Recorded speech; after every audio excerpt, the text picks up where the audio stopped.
All right, how's it going, beautiful people? This is Jose Trujillo, the awesomest artist. Welcome to this oil painting session. I got my Starbucks ready. Bam! I don't know what I would do without you, Starbucks. You would almost think that I'm not an artist. I actually sell Starbucks. So I got started without you guys. I apologize, but I got to make this videos a bit short on live because my phone likes to act up. I started with this charcoal sketch, this charcoal drawing right here, to kind of get things in the je ne sais quoi, okay? And then maybe, I don't know, maybe we can even do a little boat right here. Who says we can't? Nobody says we can't. There you go, look. There's a little boat right there. We know it's there. Something tells us it's there. Okay, guys, so let's do this. I'm going to get one of my awesome brushes. And this time around, I'm not going to go as fast. Now, I promise you, I am going to deliver awesome value. This does not mean that I'm going to finish the painting in like 10 minutes. But then who knows? But look, super cool stuff. Super cool stuff. This is actually, I ran out of burnt sienna. I haven't ordered more, so I'm doing. You gotta get creative, right? So I'm doing cadmium red with and a little bit of cadmium yellow. So that creates a nice, almost burnt sienna type of, which was I love burnt sienna because I used to check out what the Impressionists were doing, right?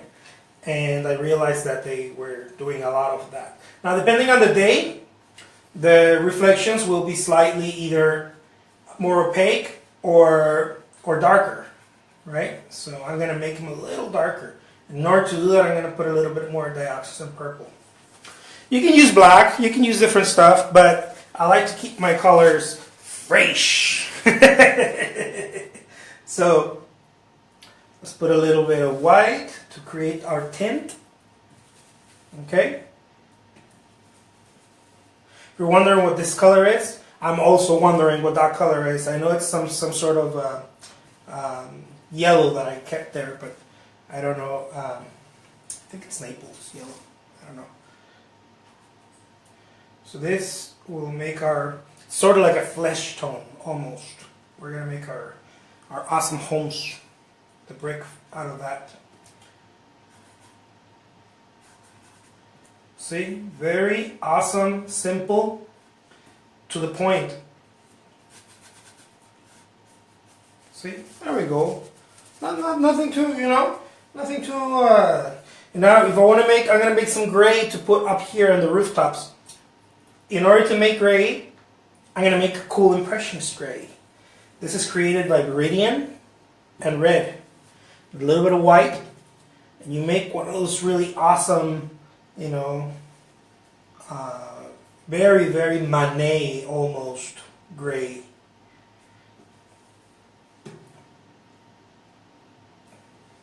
If you want to get totally impressionistic, put a little bit of that gray in the water.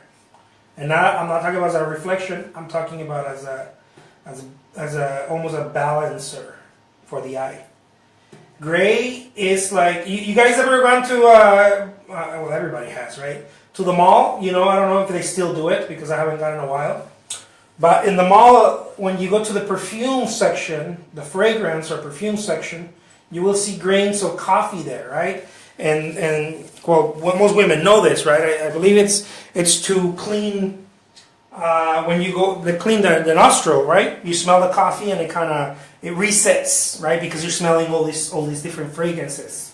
So the coffee bean does that, right? It sort of neutralizes, I guess, to put it in that way, your smell sense, right? Your sense of smell. in order for you to move on to the next fragrance, right? So gray in painting does that as well. Now, many people don't know that and kind of miss out on the gray. You don't have to do black and white to do gray. You can do different variations of gray. There's I mean, the sky is the limit. But it does that because it creates sort of a rest. Especially if you're doing you'll notice this with very abstract or colorist painters. I saw that a lot in Delacroix. You'll see Delacroix used to talk about how gray was I think he used to say that it was the killer of color or whatever. I think he used to get upset, but he was talking about black gray. Because if you see in his paintings, he mixes a lot of different grays, but they're different. They're created from the same, because he was a colorist, they're created from the same color palette he was using. So, anyways, I remember reading that somewhere in one of his journals. He used to doodle a lot in his journals. But I don't want to make it too complicated. Just get a little bit of Viridian. If you don't have Viridian, you don't have to. Like I say, go crazy, go bananas. There's many ways you can do great. It can't just be one way, There's muchos maneras, muchos ways. Because that's what gray does. It rests the eye. Gray is sort of like the shoulder of the eye. If the eyes have shoulders to rest upon. There's a little tip for you guys out there who didn't know this. Those of you who knew, well, cool. Now you know again. Now I reminded you in case you need a reminder. I love using grays. Grays are just they're amazing. I love using them. Especially I see that a lot with portrait artists. Especially those big wig portrait artists that are like just amazing, right? Kind of like myself. They use gray a lot in portraiture. Oh man, about his knees. Hold on. No, I wasn't. I thought I was.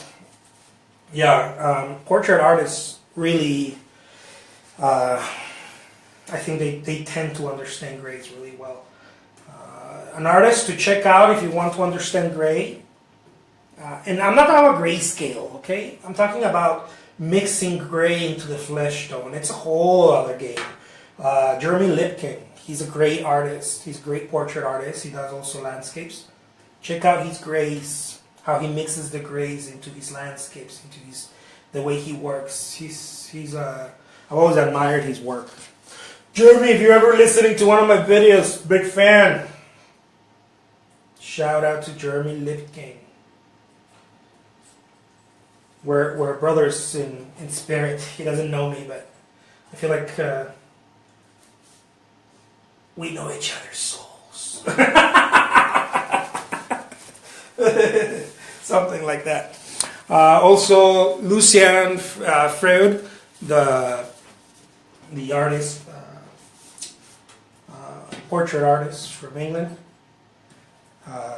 That cat knew grays too. Just look at his skyscapes. Sorry about that. I think the phone got interrupted there for a little bit. I don't know why. It just did.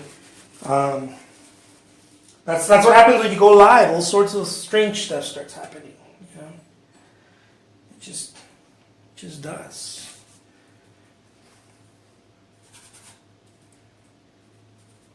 Yeah, Baudin knew how to play with grays really well. He understood them, especially if you check out his clouds. John Constable, another one who understood grays. Although I don't think not as good as Baudin. I think Baudin really nailed grays. I know. Constable's a bigger wig name than Baudin, but just trust me on this one, please, guys. Trust me. Yeah. One of the best ways also to become an observant artist is to is to check out museums. Many of us don't go enough to museums. And a lot of artists like to say, I don't like to go to museums because I don't want to get influenced by other artists. You're getting influenced by the best artists. There's nothing wrong to go to a museum and get influenced by Monet, Manet, Jackson Pollock. There's nothing wrong with that. You know, there's absolutely... I mean, if you're going to your local museum and you're getting influenced by, I don't know, an artist who's barely starting out and hasn't gotten their craft, maybe you get influenced by their work ethic. Maybe you get influenced by their spirit, but maybe you don't get influenced by the artwork. Okay, so a good way to get influenced by artwork is by checking out museums. I do galleries. I don't do galleries as much as I like to do museums, because museums just, I mean, they really hold the keys to the kingdom when it comes to learning about what these guys were doing, what was going on in their mind. You know, they really do hold the keys to the kingdom. The keys to the kingdom. I make it sound so official. See? So this one, I'm not as fast. You know, it's still quick. It's still quick. It's still like, you know. But it's the flow that you're trying to keep. It's the flow. The flow is where the magic happens. It's in the flow. There's sort of it's a never ending. You don't have to go as fast, but you have to keep moving. If you don't keep moving, you will not, in my experience, you will not land it. You have to keep moving. I wish we could have recordings of bigwig artists, and not just the modern ones, because a lot of us don't trust the modern ones. A lot of people are like, "Oh man, I don't like how Jackson Pollock was doing his work," or "I don't like Warhol," or I'm talking about those bigwig artists. I wish we had recordings of how Manet painted and Monet. We have some, but they're kind of sped up, so we don't really know. But it is my belief that that is the way to work. It's based on what I've seen, based on how much they created artwork.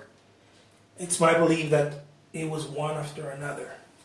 There was no rest, and then the rest that there was, it was to dip the brush again into paint or clean the brush. That was those times, you know. Anyways, I'll leave you guys with that. I may retouch it a little bit. I don't know right now. I may finish it. I think it looks beautiful. I think I got that myself again. Here, look. Let's play with a little bit of reflection. Now again, those grays. Play with those grays. Let me play with some gray over here. What I mean by that, playing by grays, is put them in your trees, look. Put them in the reflection. Put them in the house. Mix it in there. Put it right here. Happy little tree. Look at Mary Cassatt's flesh tones. Look how much gray they have in the paintings. Gray's magic. I'll leave you guys with that. The name is Jose Trujillo. Super awesome artist. Guys, take care. I will be talking to you soon. Bye-bye.